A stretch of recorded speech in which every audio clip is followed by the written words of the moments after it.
Hello, beautiful souls. So I have two of the most special women I've ever met in my life, Taina and Delina. And Taina, she is a shamanic tantrika and empowerment coach. She's also facilitating red tents for women. She's been doing this for, I don't even know, like so long, like four years. And then Delina, who is a soul purpose coach and also empowerment coach for women as well. So this is so special because today we are going to talk about Tantra.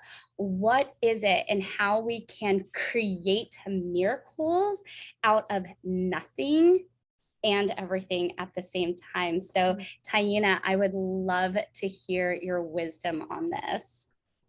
Wow, thank you so much. First of all, thank you for bringing us together and for sharing this wisdom with the world. I absolutely adore you, and I'm so glad to be here and so lovely to meet you as well. So the first question that I always get as a shamanic tantrika is, what is Tantra? As I said, Tantra, that's another thing. A lot of people think it's Tantra or all kinds of other things. Tantra. So what is it? Well, the funny thing is that if you were to get 100 tantrikas together and ask each and every single one of them what is Tantra, you're going to get 100 different results. You're going to get it. So in fact, there's a story of how back in India many years ago they brought together tantrikas from all over the world to solve that specific question, to just bring it down to one sentence. What is Tantra? And it ended up in a fist fight. So you're going to get my definition, but mind you, that is my definition, and you will get a different one from another tantrika that you speak to. But ultimately for me, and the way that my teacher brought me into my esoteric training for Tantra, is a path of self-realization. And that path looks many different ways. It's a path of no path, really, because Tantra is all about the present moment. It's about saying yes to all of life and everything that it has to offer. It's about saying yes to all of yourself, full self-acceptance, which leads into the most exquisite self-love and really brings it home into not this abstract concept of what does that look like? Oh, I give myself bubble bath. That means I love myself. It's just loving yourself on a deeper level of being able to fully and totally accepts the fullness of your light, of your dark, of your spiritual nature, of your human nature, of your sex, of your vulnerability, your authenticity, warts and all. Everything that you are is an absolute gift. And Tantra teaches that. So there's many different ways that we can, that's not that there is ever a goal in Tantra, because that's one of the tenets of Tantra. There's nowhere to go, there's nothing to do, we just are. But if there were a goal, is this full yes to yourself, full yes to life. And it may take different forms to get there. So there's white Tantra, which is more of the meditation, the mantras, the chanting. There's the pink level Tantra, which now includes a little bit more touch and getting into the grounding touch and getting into the body and movement and sound, breath. And then there's red Tantra, which is the most of the esoteric forms and does take a lot of practice and time to get to the fullness of being able to use the most powerful energy on the planet, which is the sexual energy. It is the energy that can create life or can be used to create the life of your dreams. So lots of ways that we can play with Tantra. Oh my gosh, Taina. Okay, how many of y'all's are like this right now? So thank you so much about just framing this in the respect of, if you ask 100 people what is Tantra, you're going to get a different answer, because that is what Tantra is. This within itself, this presence, this connection is Tantra. And to fully understand and grasp that it goes beyond just this idea of sexuality, it is a root of it, literally, that becomes that miracle and magic in which we are creating.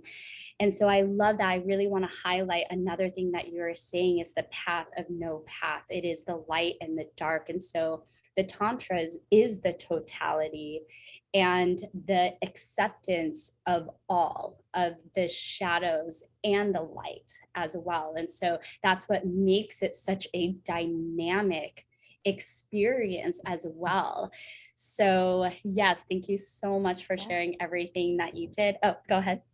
I want to touch on what you said, because the word Tantra itself means to loom or weave together. And it's exactly that. It's weaving together the seeming opposites, like light and dark, masculine, feminine, divine, polarity. Human. Yeah, it's weaving them together to remember that there's just one. That is just one. They're both two sides of the same coin. Light that can't exist without dark. Breath can't the in-breath can't exist without the out-breath. It's the duality bringing us back to the singularity. Now just one. Thank you.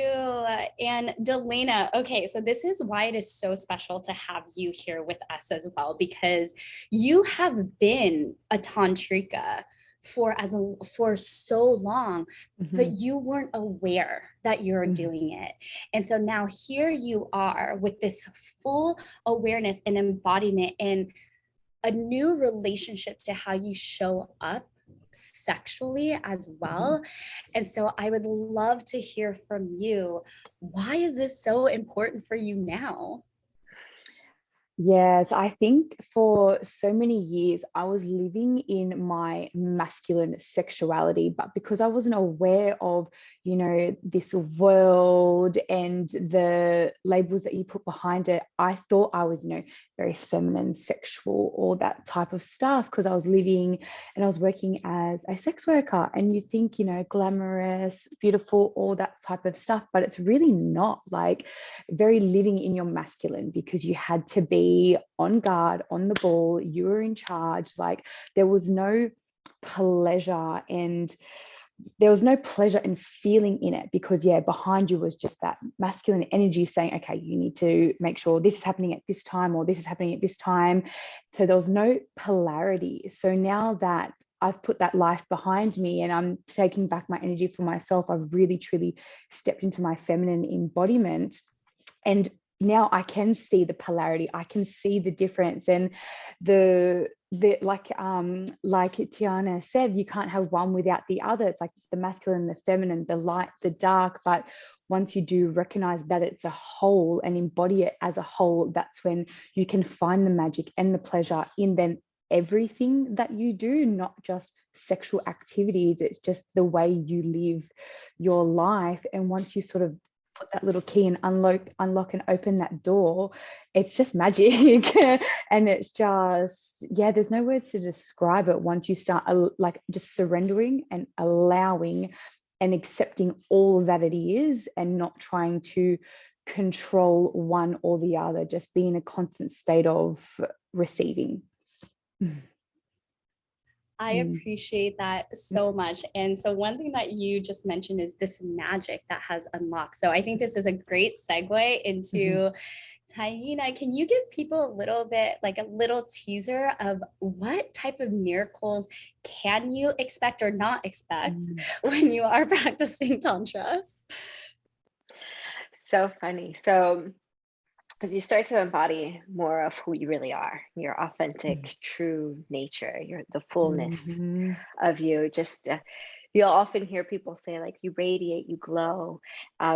People want to like offer you things. They're like, it's just, my life it's a magical experience every single day. Like I can't even describe it. It's funny.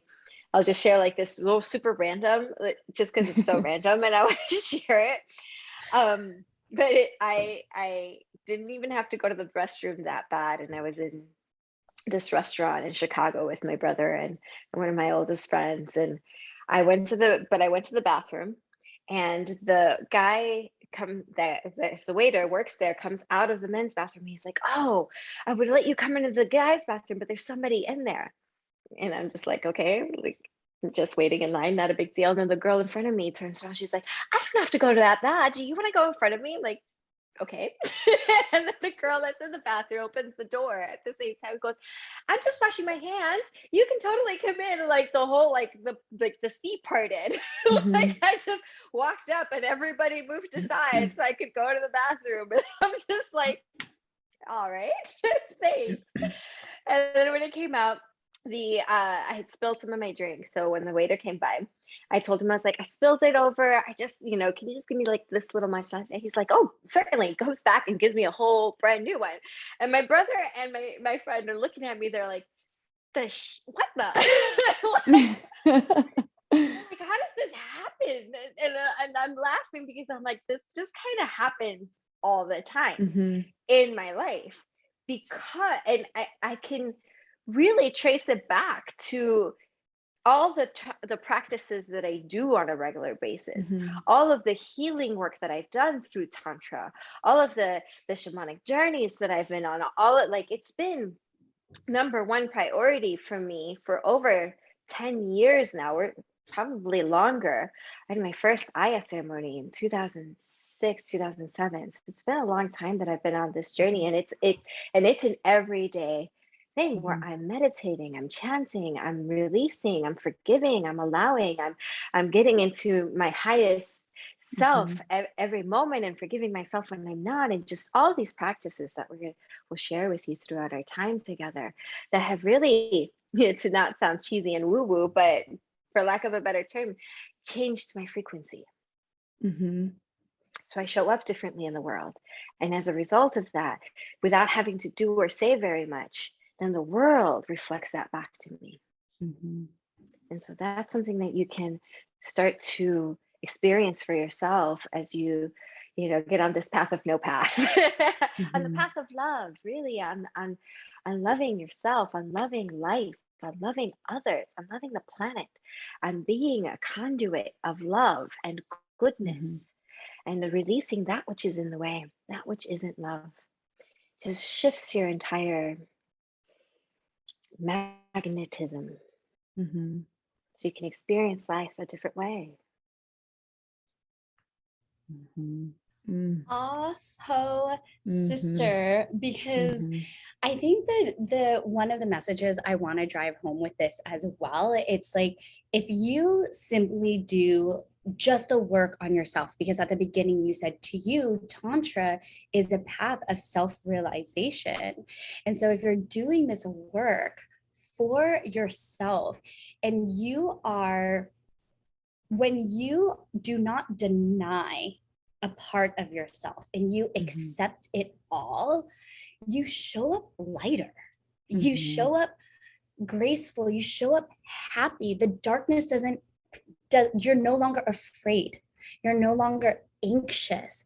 And so when you're talking about this frequency, it's just so natural. Like, I know it's so woo, it's like magnetized. Your environment is what you create. But the reason why this is so woo and cliche is because it's so real, and that is the beginning of miracles. If you create the miracle within yourself, just imagine what the universe, because the universe will always give back to you more than what you give to yourself. So if you're providing that miracle for yourself, what is the universe going to provide for you? So Delina, I know I would love to hear more from you as well. And that just means that everyone here, you are just going to have to wait to continue this conversation until next week. We are going to do it, yes, on Thursday. Come and join us. Bring your questions, share, contribute. What does this bring up for you as well? The sexuality, the magic, the miracles, Tantra. So yes, we're doing it next Thursday on the 30th at 5 p.m. Pacific Standard Time, 10 a.m. Australian Eastern Standard Time. And the link will be in my bio as well. So don't hesitate to reach out to us if you have any questions before, if you want to contribute to the conversation, if you also want to be a part of the panel. So we look forward to seeing you there next week. Thank you. See y'all soon.